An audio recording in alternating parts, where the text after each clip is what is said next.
You may not think Afghanistan has much in common with the United States, but there is at least one similarity, and that's terrain. Rugged cliffs, shifting wind patterns, and thin air are often found in the Rocky Mountains, located in the western U.S. It's ideal conditions for U.S. helicopter pilots training for deployment in the war-torn country. CCTV's Mary McCarthy has more. Frigidly cold winds whip off the mountains that surround the Fort Carson Army base in Colorado. The climate and terrain here are a lot like Afghanistan.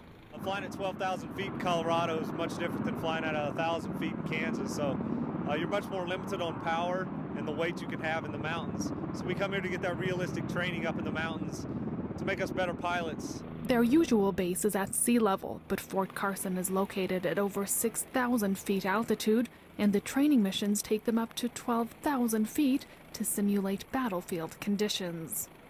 The altitudes that I'm told we can be flying at, we went above and beyond them here and matched them.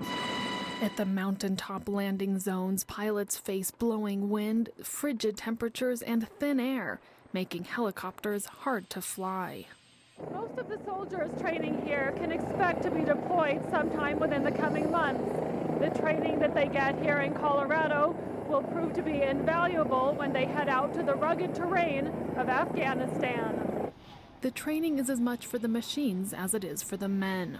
It's reduced power, reduced performance. It's a little bit easier to break an aircraft, just put stresses on the engine and things like that.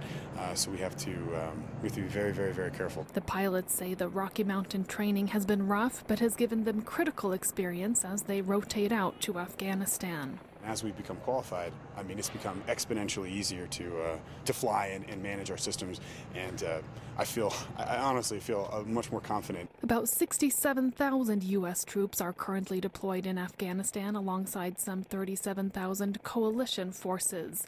In the U.S., public support is declining for the war that's now in its 12th year. Mary McCarthy, CCTV, Fort Carson, Colorado.